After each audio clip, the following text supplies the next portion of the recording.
कुछ नहीं, सासू माँ को जूस दे रही हूँ। जूस दे रही हो या जहर दे रही हो? बेटा ये तुम कैसी बातें कर रही हो? मम्मी जी आप इसी से पूछिए, इसने अभी अभी आपके जूस में क्या मिलाया है?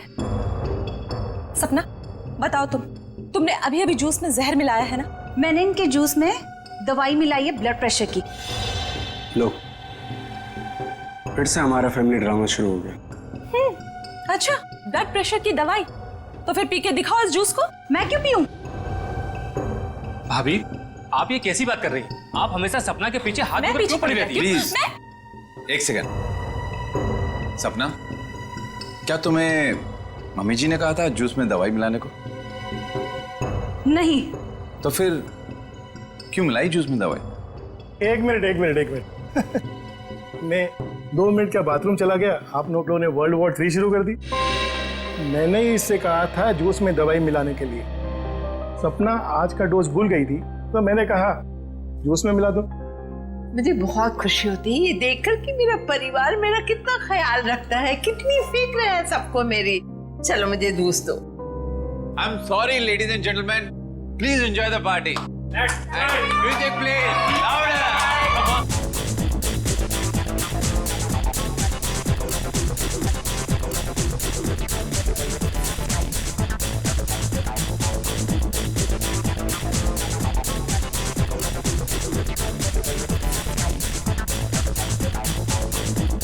नमस्ते। नमस्ते। महेश कैसे हैं आप? प्रतीक जी मैं बिल्कुल ठीक हूँ, आप कैसे हैं? बस मैं ठीक हूँ। आप कुछ ले नहीं रहे हैं? मैं आपके खाने के लिए कुछ मंगाती हूँ। सरोज। नहीं, आप तकलीफ मत लीजिए, मैं खुद जाकर ले लूंगा। Sure. Yeah it's okay, fine. Hi.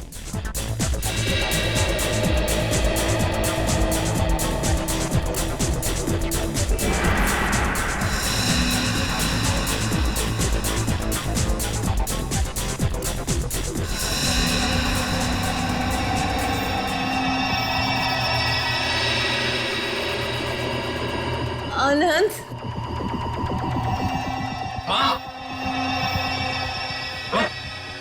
Mummy जी क्या हुआ आपको? मम्मी जी, मम्मी जी।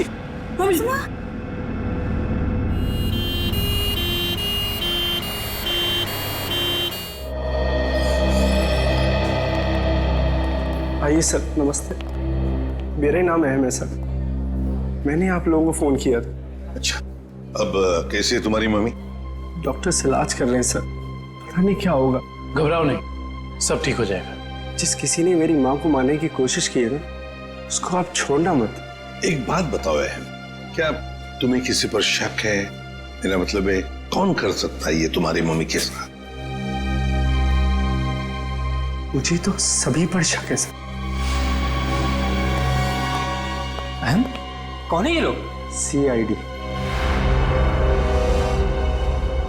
CID?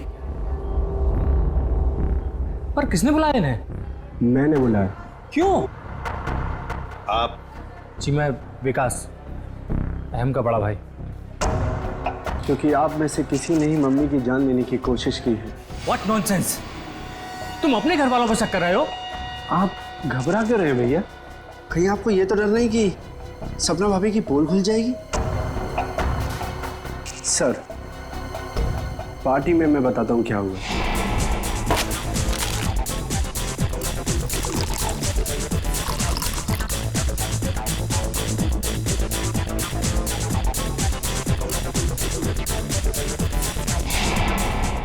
तुम्हारी सपना भाभी पर शक है तुम्हें? Yes sir. सपना कहाँ है? सपना हॉस्पिटल नहीं आई, वो घर पर ही है। वैसे आप कौन है? जी मैं काव्या। हमारी भाभी है सर। सर, अहम बच्चा है, ये आप लोगों को बहका रहा है सर। विकास जी, हम CID वालों को कोई बहका नहीं सकता, समझे? कहाँ है आपकी मम्मी? मम्मी ऊपर ICU वार्ड में है।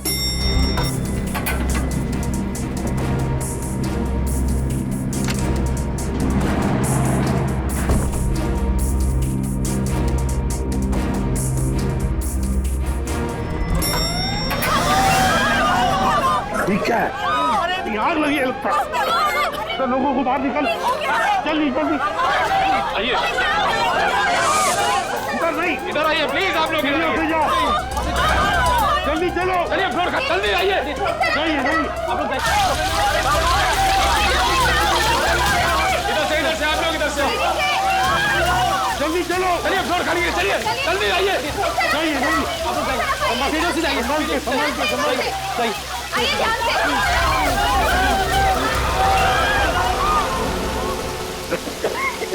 ईशान, ये कोई आग वाला धुआं नहीं है, इसकी गंदी कुछ अलग है। ये धुआं किसी और चीज का है, किसी केमिकल का।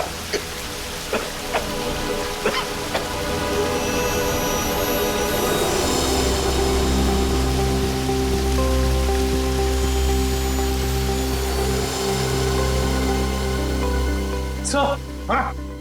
आपका अंदाजा सही था। ये देखिए, स्मोक बॉम्ब।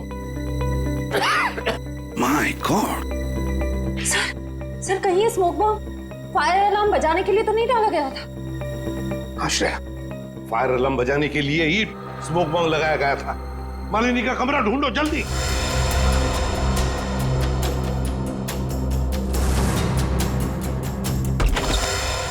अरे बेड तो खाली है। ये मालिनी जी कहाँ चली गए होंगे? ऐसा लगता है मालिनी जी जान खतरे में। स्टाफ को बुलाओ और हॉस्पिटल के वार्ड में से एक मरीज गायब होता है और किसे कुछ पता नहीं। वाह, हम भी क्या करते साहब, जब हॉस्पिटल में भगदड़ मची तो हम अपनी जान बचाने के लिए यहाँ से भाग गए। क्या तुम लोग जान बचाने के लिए भागे, मरीज को ऐसे ही छोड़कर? शर्म नहीं आई तुम्हें? सर, ये अचानक कैसे हुआ पता भी नहीं चला। हम मालिनी जी के परिवार वालों को बताने ही वाले थे कि उनकी मौत हो गई है। पर क्या उनकी मौत हो चुकी है? जी सर, इसका मतलब किसी ने मालिनी जी की लाश को गायब किया है। और सर ये काम किसी हॉस्पिटल के बाहर वाले का नहीं हो सकता। सर आपसे एक रिक्वेस्ट है, ये बात आप अपने तक ही रखिएगा। अगर मीडिया वालों को मालूम पड़ा तो हमारी इज्जत और हॉस्पिटल की इज्जत मिट्टी में मिल जाएगी। सर चुप रहिए प्लीज सर, प्लीज चुप रहिए प्लीज। लाश गायब हुई है हॉस्पिटल से और आपको अपनी और इस हॉस्पिटल की इज्जत की पड़ी है। हाँ? एक बात ध्यान से सुन लो, तुम्हारे इस हॉस्पिटल का एक एक दरवाजा, एक एक खिड़की अभी इसी वक्त बंद चाहिए। मुझे एक चिड़िया तक बाहर नहीं जानी चाहिए, समझे? जी सर, सुना तुमने? जी, गो इमीडिएट। दुष्यंत, हॉस्पिटल का कोना कोना छान मारो, कहीं तो छुपा के रखी होगी मालिनी की लाश को, कहीं तो। हाँ।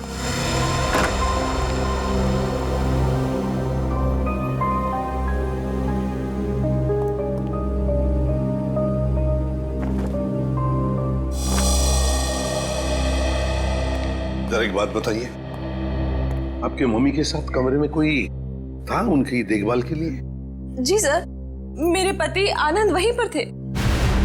आप मम्मी के साथ थे? तो फिर ये सब हुआ कैसे?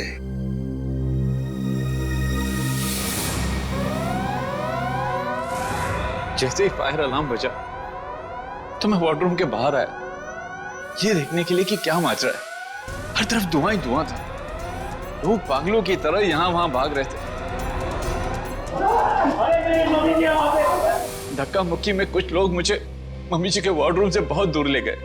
जाकर भी मैं वार्डरूम तक नहीं पहुंच पा रहा था। किसी तरह जब मैं मम्मी जी के वार्डरूम में पहुंचा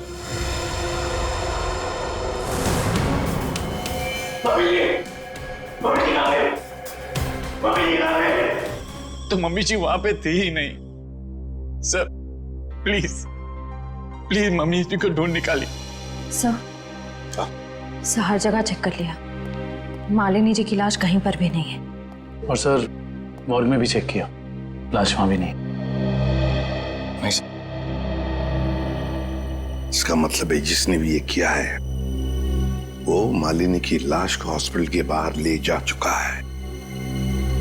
काम करते हैं, हॉस्पिटल के गेट पर जो सीसीटीवी कैमरा लगा हुआ है उसका फुटेज चेक करते हैं।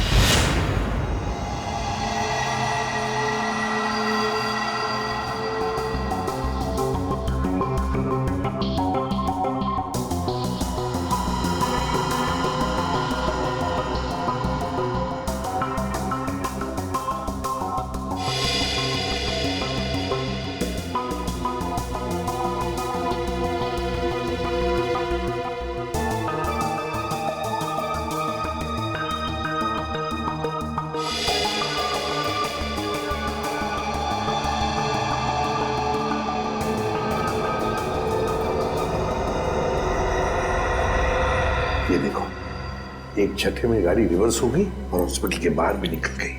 जरूर मुजरिम मालिनी को इसी गाड़ी में लेकर गया होगा। एक मिनट जरा इस फुटेज को रिमाइंड कीजिए, हमें कार का नंबर चाहिए।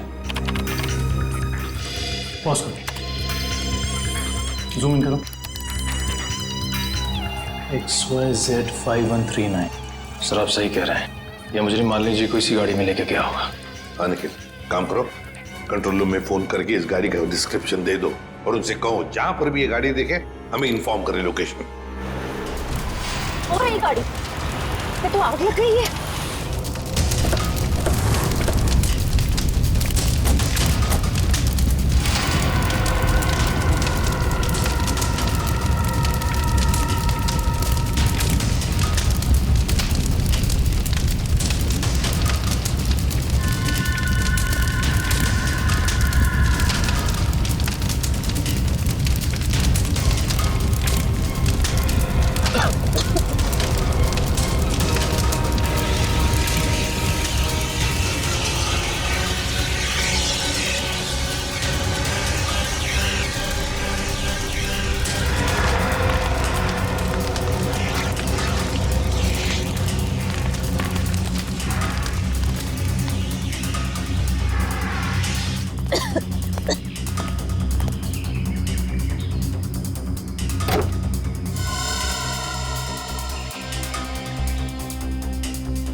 सर सीट्स तो खाली है पर कुछ अजीब सी बदबू आ रही है।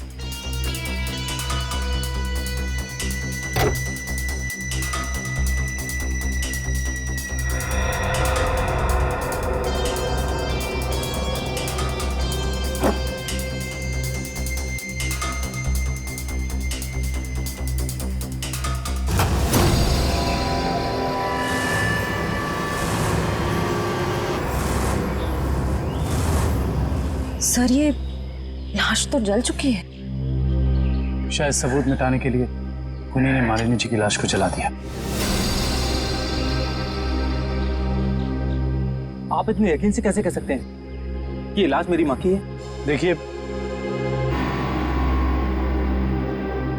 ये अंगूठी देखिए, पहचानते हो इसे? तो मेरी माँ की अंगूठी।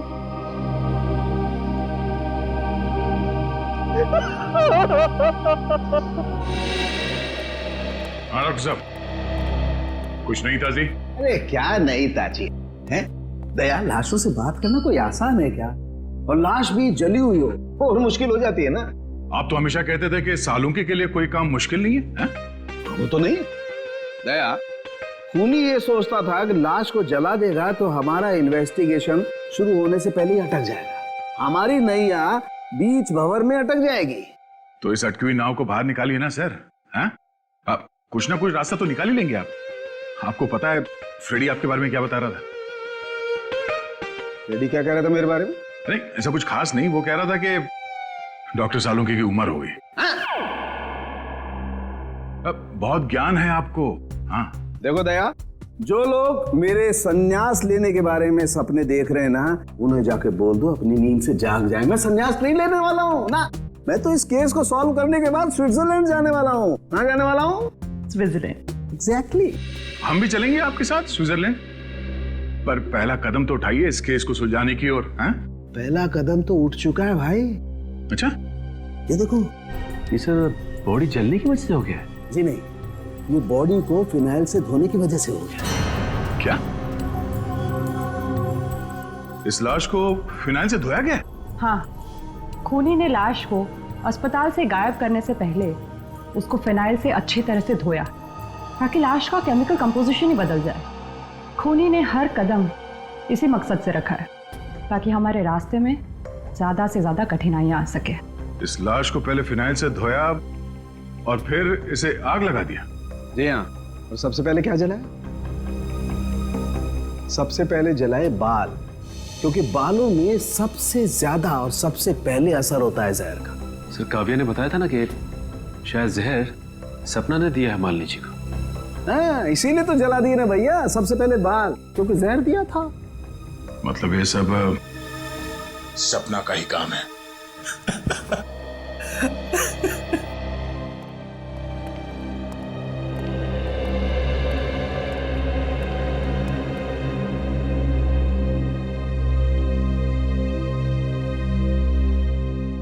सर आप लोग कुछ पता चला माँ की मौत की वजह क्या थी? जी नहीं, मगर बहुत जल्द पता चल जाएगा। पता तो चल गया है ना सर, सपना ने ही जूस में जहर मिलाया था। बस कीजिए भाभी, इनफ। हर चीज की खाद होती है। डॉक्टर साहब आप बताइए ना इन्हें। देखिए, मैं इनका फैमिली डॉक्टर हूँ। सपना ने जूस में ब्लड प्रेशर की दवाई मिलाई थी, जो मैंने ही उसे कहा था। ओह अच्छा। अच्छा एक बात बताइए, क्या लगता है आप लोगों को कौन कर सकता है ये? कौन मार सकता है आपकी माता जी को? मैं कुछ कहना चाहूँ। आप? जी सर, ये हमारे परिवार के वकील हैं, मिस्टर संजीव। संजीव जी, कहिए संजीव जी, क्या कहना चाहते हैं आप? देखिए सर, मुझे शक तो नहीं है।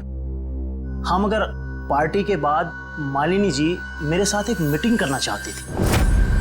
मालिनी जी आपके साथ मीटिंग करने वाली थी? किस सिलसिले में? अपनी वसीयत बदलने के सिलसिले में। वसीयत बदलना चाहती थी? अच्छा।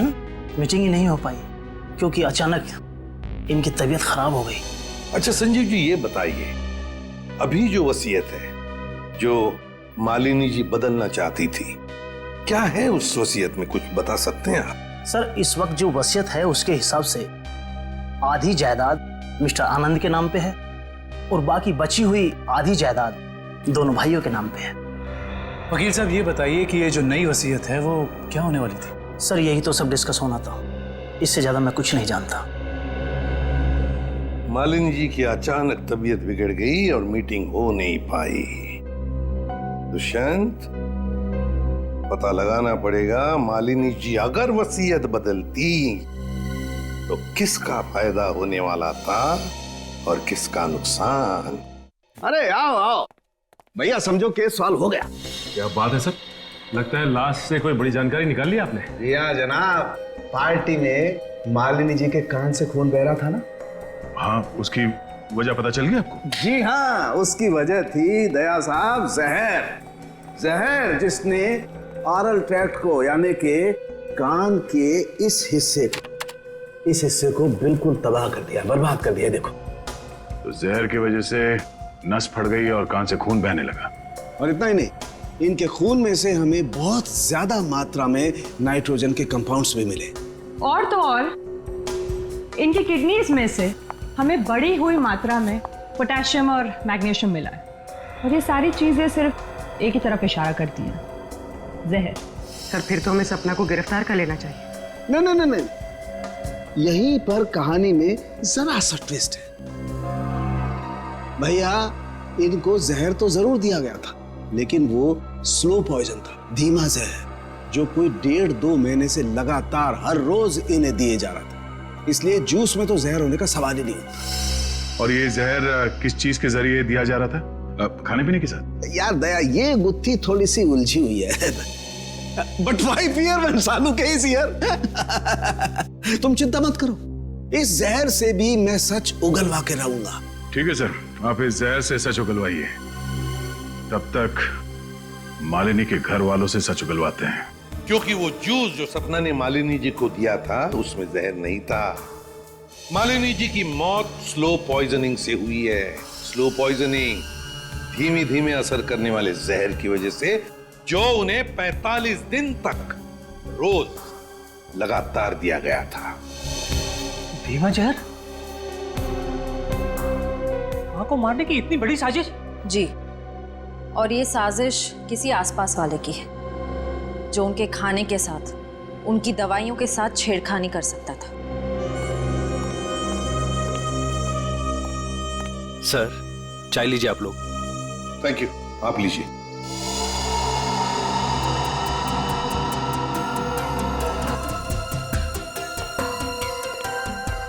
एक मिनट, मैं पी लूं।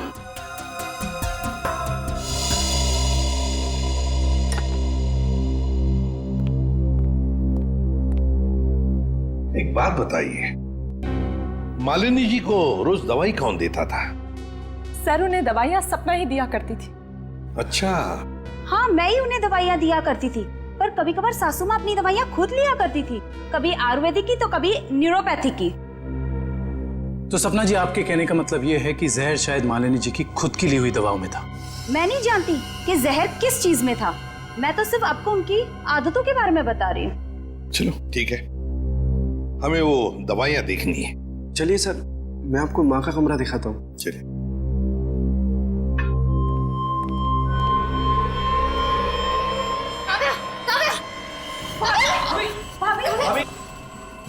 भाभी क्या हुआ आपको? भाभी सांस लेने में दिक्कत हो रही।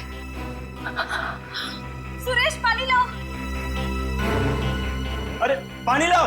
दुष्यंत, लता इनकी तबीयत बिगड़ती जा रही है, जल्दी से एम्बुलेंस बुला लो और हॉस्पिटल ले जाओ इसे। श्रेया, तुम भी जाओ साथ में।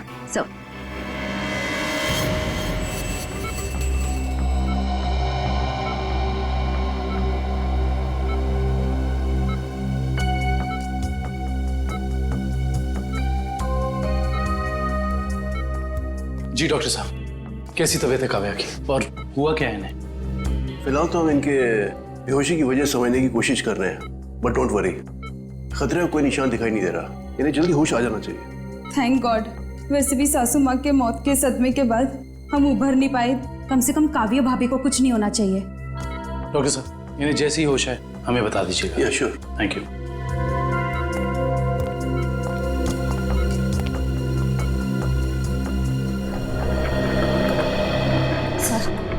सर, मुझे तो सपना पर शक हो रहा है।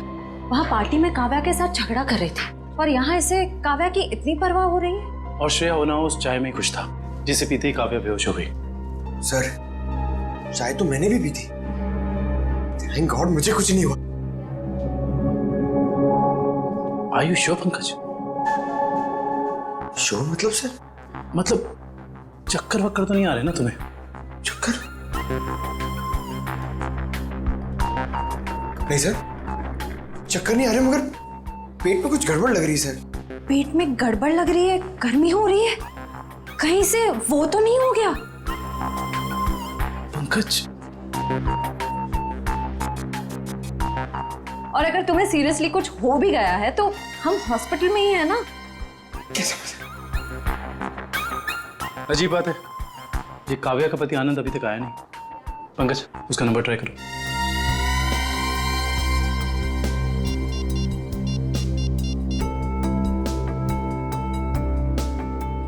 सर, उसका फोन बंद आ रहा है। सर, कहीं आनंद ने तो काव्या को चाय में जहर नहीं पिला दी? हो सकता है पंकज। सर, अगर चाय में जहर था तो हो सकता है कि नौकर भी शामिल हो। सर, क्या कहा डॉक्टर ने? क्या हुआ काव्या को? सर, डॉक्टर के मुताबिक काव्या की चाय में जहर था और पंकज रिपोर्ट से ब्यूरो गया है। काव्या की चाय में जहर था? सुरेश,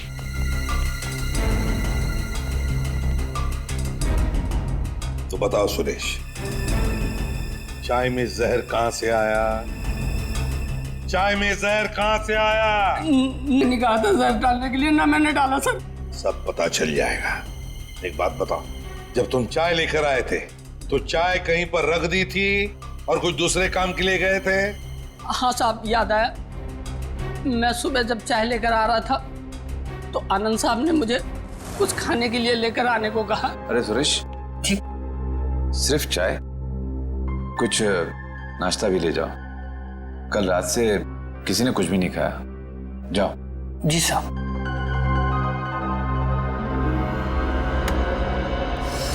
आनंद कहाँ है? सर, ये अपने रूम में सो रहे हैं।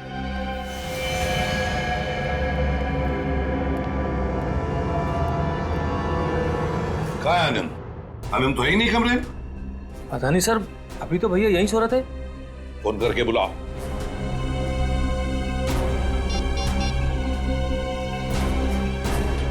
सर, घंटी जा रही, भैया फोन नहीं उठा रहे। घंटी बज रही है पर भैया फोन नहीं उठा रहे हैं। सर, जब सुरेश चाय लेके आया था सर, बिस्किट तो था ही नहीं। और तो और सर, जब चाय आई तो वहां पे आनंद भी नहीं था, तो आनंद को पता कैसे चला कि कौन सा कप किसके हिस्से में जाने वाला है? हाँ वाकई, आनंद तो वहां था ही नहीं चाय पीने के लिए। जब ये सुरेश सबके लिए चाय लेकर आया था तो सारे के सारे चाय के कप एक जैसे ही थे। उसमें एक मग था, मग बड़ा सा, जो काव्या ने उठाया था। तो हो सकता है वो काव्या का खास मग हो जिसमें वो हर बार चाय या कॉफी पीती हो।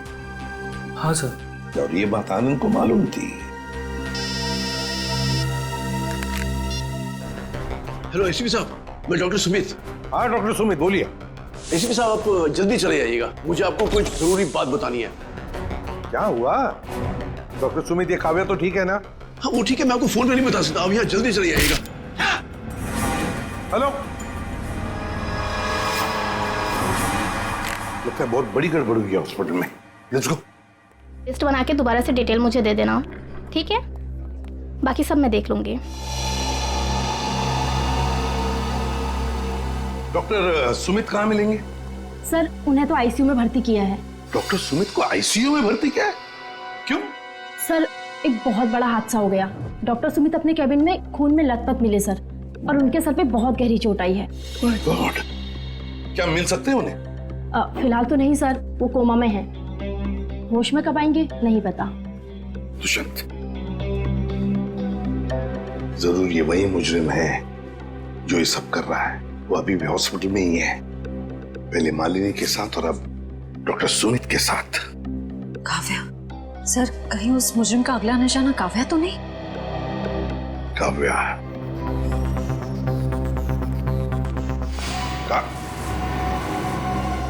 काव्या कहाँ चली गई सर? कहीं काव्या को भी तो गायब नहीं किया उसने? श्रेया, ये जो भी कोई है, अगर इसने काव्या को भी गायब किया तो वो हॉस्पिटल के मेन गेट से ही बाहर जा सकता है। और सर शायद डॉक्टर सुमित को भी उस खूनी के बारे में पता चल गया होगा, इसलिए उन पर भी हमला हुआ।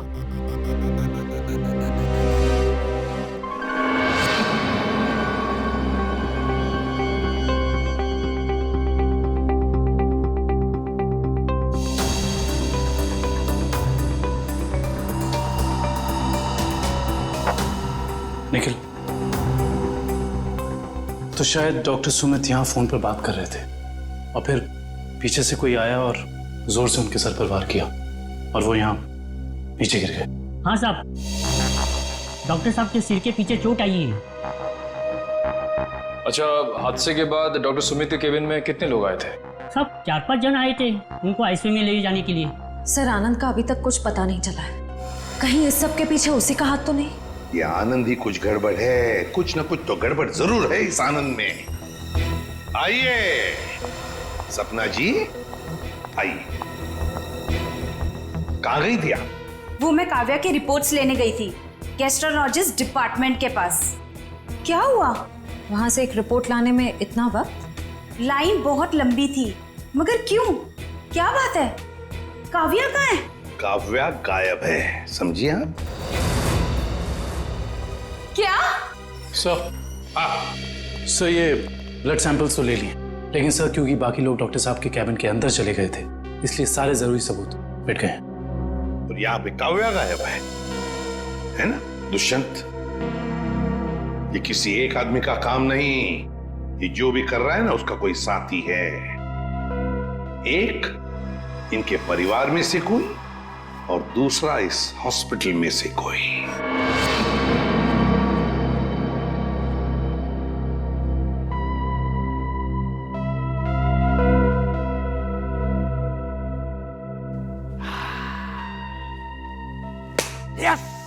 Yes, eureka!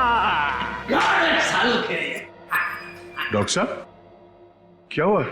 ये फॉरेंसिक लैब में जश्न का माहौल? अरे हाँ भैया, जश्न का माहौल तो होगा ही। स्विट्जरलैंड की हसीन वादियां पुकार पुकार के कह रही हैं, सालुखे आजा रे तू आजा, तेरा इंतजार है। मतलब आपको पता चल गया कि वो लाश के अंदर जहर कहां से गया? जहर बॉडी में आया था दांत से। दांतों से जहर? हाँ सचिन, मालिनी ने 2 महीने पहले ही अपने दांतों का रूट कैनल करवाया था और इस ऑपरेशन के दौरान उसके दांतों में जो मर्क्यूरी का इस्तेमाल किया गया था वो मात्रा में बहुत ज्यादा थी। मर्क्यूरी अपने आप में एक जहर है ना डॉक्टर साहब? बिल्कुल। और जब जब मालिनी जी खाना खाती थी खाने को अपने दांतों से चबाती थी, तब तब दांतों में छुपा हुआ वो मरकरी खाने में मिक्स हो जाता था और पेट में चला जाता था, और पेट से फिर पूरे खून में मिक्स हो जाता था। यही है वो स्लो पॉइजन जिससे वो बेचारी बेमौत मारी गई। सर, हो सकता है कि डेंटिस्ट ने ये सब जानबूझ के ना किया, गलती हो गई उससे, मे बी मेडिकल नेग्लिजेंस। नहीं सचिन, ये मौत एक हादसा होता तो लाश को जलाया नहीं जाता। जिस किसी डेंटिस्ट ने भी ये किया है जानबूझ के ही किया है। वकील साहब, जैसा कि आप जानते हैं कि हमारी माँ अपनी वसीयत बदलवाना चाहती थी। जी हाँ। मगर वो ऐसा कर नहीं सकी। तो ऐसी स्थिति में क्या हमारा बंटवारा पुरानी वसीयत के हिसाब से होगा? दरअसल बात यह है कि मैं और आपकी माताजी। अरे वकील साहब आप, डॉक्टर साहब आप भी? मैं तो सिर्फ ये पूछने आया था कि क्या आपकी माताजी ने कभी अपने दांतों का इलाज करवाया था 1.5-2 महीने पहले? नहीं सर, उन्होंने कभी मुझे तो नहीं, उन्होंने कभी हमें इस बारे में कुछ नहीं बताया। डॉक्टर साहब आप तो फैमिली डॉक्टर हैं, आपको तो पता होगा। मुझे भी कभी उन्होंने इस बारे में कुछ नहीं कहा। दुष्यंत, काम करो, घर की अच्छी तरह से तलाशी लो, शायद कुछ मिल जाएगा। और निखिल, घर में जितने भी नौकर हैं सबको ऊपर बुलाओ, लेकर आओ। एक बात बताओ, क्या तुम में से कोई जानता है कि मालिनी जी ने अपने दांत का इलाज करवाया था किसी दांत के डॉक्टर के पास 1.5-2 महीने पहले? सब एक दिन अचानक मालकिन के दांतों में दर्द हुआ तो उनका ड्राइवर उन्हें डेंटिस्ट के पास लेकर गया था।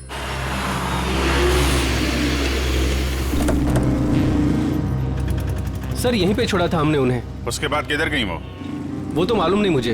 ठीक है, आसपास जितने भी डेंटिस्ट है ना सब चेक कर लेते हैं, तुम लोग उधर देखो।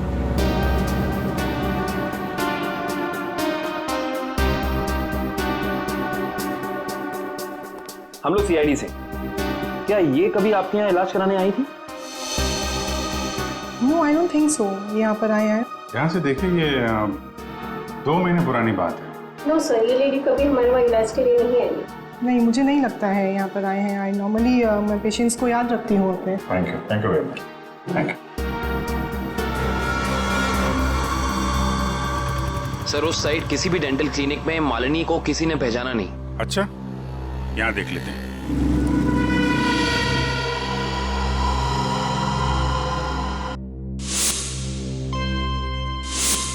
सीआईडी वाले आ गए। तुम्हें मालूम है ना तुम्हें क्या करना चाहिए?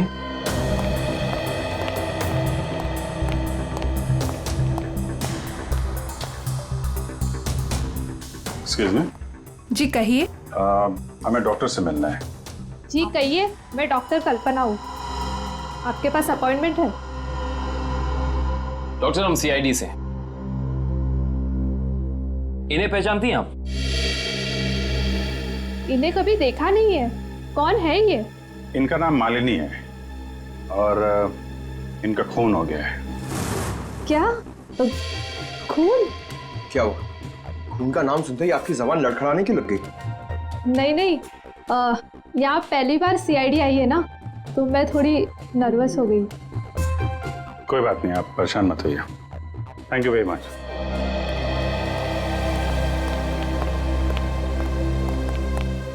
अरे सर, आप लोग अभी तो आए, इतनी जल्दी जा रहे हैं? डॉक्टर प्रतीक ने ठीक से इलाज नहीं किया क्या? डॉक्टर प्रतीक? यहाँ तो कोई लेडी डॉक्टर है ना? No no, no lady, no lady, only gents, only gents. Doctor Prateek. अच्छा अच्छा।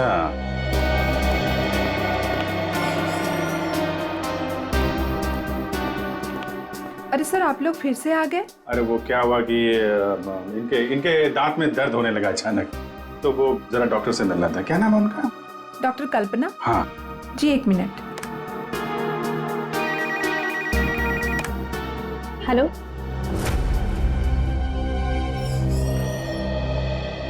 क्या हुआ सर?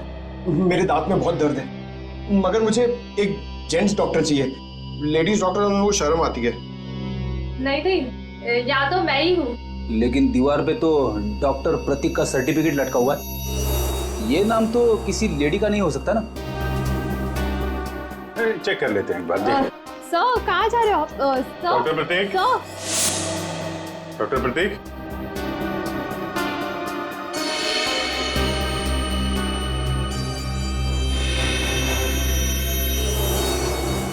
अरे डॉक्टर साहब क्या कर रहे हैं?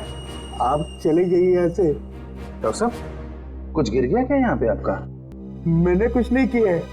आइए आइए, बाहर आइए, आइए। अब चले जाइए यहाँ से। अरे अरे चले जाएंगे डॉक्टर साहब, आप चले जाइए। अब जाएंगे जाएंगे, पहले थोड़ी बातचीत तो कर लें। लेकिन मैंने कुछ नहीं किया। अरे आइए तो सही, आइए आइए। मैंने कुछ नहीं किया। हाँ हाँ हाँ हाँ। सर ये ऐसे नहीं मानेंगे, लगता है डेंटिस्ट साहब के दांतों का इलाज करना पड़ेगा। अरे लेकिन हमें से किसी को डेंटिस्ट्री आती नहीं है। अरे नहीं आती तो आ जाएगी। क्यों डॉक्टर साहब, प्रैक्टिस मेक्स मैन परफेक्ट ना। आपने भी तो प्रैक्टिस से सीखा होगा। आती। हाँ तो फिर आइए आइए, प्रैक्टिस कर लेते हैं। आइए बैठिए बेटा। अरे भाई बेटा, बैठिए आइए आइए, बैठिए। बैठिए। ये क्या कर रहे हैं आप लोग? ये गलत कर रहे हैं आप लोग। तुमने जो किया वो ठीक था क्या? मैंने गलत कुछ नहीं किया। गलत तो हम भी नहीं कर रहे हैं डॉक्टर साहब, आप जल्दी से मुंह खोल दीजिए वरना बता। मालिनी का इलाज मैंने किया था। और इलाज के बहाने उसके दांतों में ज्यादा मरकुरी भी तुमने डाली थी। गलती हो गई। गलती नहीं है, ये गुनाह है। किसके कहने पे किया था? मुझे नहीं मालूम। पता आनंद पैसे दिए थे मुझे इसलिए। कहाँ मिलेगा ये? भाई को था।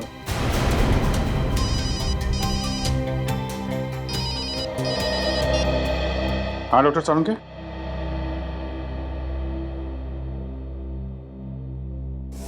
क्या? आनंद रुक जाओ, आनंद गोली चल जाएगी। आनंद रुको, आनंद।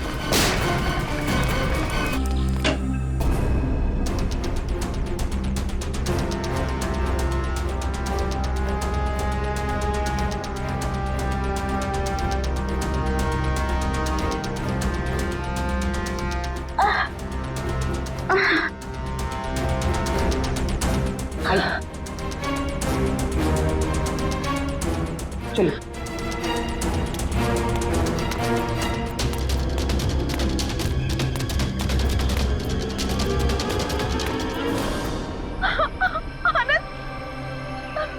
ये क्या किया आप सबने? मेरे पति को मार डाला। आनंद उठो। सर, इनके प्यार को तो देखकर ऐसा लगता है कि अगर इन्हें ऑप्शन दिया जाए कि ये मर जाए और इनका हस्बैंड जिंदा हो जाए तो वो ऑप्शन जरूर ले लेंगी। क्यों नहीं सर, ये तो एक भारतीय नारी का फर्ज है ना। पर अफसोस मेरे पति खुद ही मुझे जिंदा नहीं देखना चाहते थे। ये तो भगवान का शुक्र है कि मेरी चाय में जहर थोड़ा कम था, वरना आज आपको यहाँ मेरी लाश मिलती। अभिजीत, काव्या की चाय में जो दवाई के ट्रेसेस मिले हैं उससे किसी की जान नहीं जा सकती। एक मिनट, आपको कैसे पता चला कि आपकी चाय में जहर कम था? वो सर, अभी आप ही ने तो कहा। अरे हमने कब कहा? हाँ याद आया, आनंद ने बताया था। हाँ? आनंद कैसे बताएगा? आनंद बेचारा तो खुद ये बात नहीं जानता था। ये बात जानती थी तो सिर्फ एक औरत, और वो औरत तुम हो काव्या। आनंद, तुम जिंदा हो। मेरे साथ इतना बड़ा धोखा। क्या करें, लोहे को लोहा काटता है, उसी तरह धोखेबाज का एक ही इलाज है, धोखा। जब डॉक्टर प्रतीक ने हमें बताया कि आनंद 22 गोदाम में मिलेगा,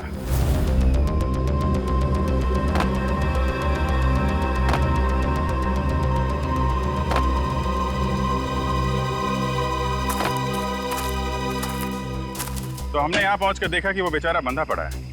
उसके हाथ पांव खोले तो उसने अपनी आप बीती सुनाई।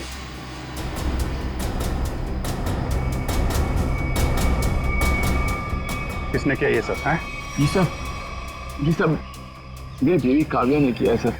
हाँ, कहीं कहीं छुपी हुई है। बस फिर क्या, हमने आनंद के साथ एक छोटा सा खेल खेल लिया, तुम्हारा असली रंग सामने लाने के लिए। तो ये सब ड्रामा था, लेकिन असली ड्रामा तो अब शुरू होगा। पीछे मुड़ के देखो।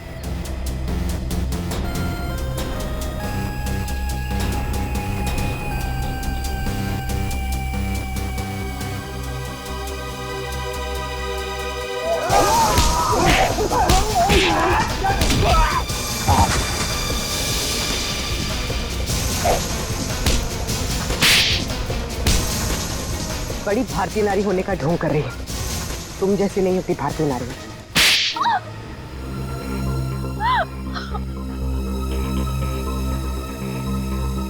सासू माँ ने आधी जायदाद आनंद के नाम कर दी थी, पर आनंद अपने भाइयों से बहुत प्यार करता था, तो वो अपनी जायदाद का हिस्सा भी अपने भाइयों को देना चाहता था।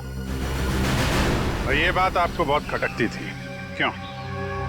मुझे पता था सर, मुझे पता था कि वो सासू माँ पे दबाव डालेगा वसीयत बदलने के लिए। इसलिए तुमने उन्हें डॉक्टर प्रतीक के पास भेजा, उनकी दांत की तकलीफ का फायदा उठाकर, ताकि इससे पहले कि वो अपनी वसीयत बदले उनकी मौत हो जाए। हाँ सर, और मैंने प्रतीक से कहा अगर वो पकड़ा जाए तो मेरा नहीं आनंद का नाम ले, ताकि आपके सास यानी मालिनी जी के खून के जुर्म में आनंद यानी आपका पति फंस जाए, जिससे 25 करोड़ की आधी जायदाद आपकी हो जाए।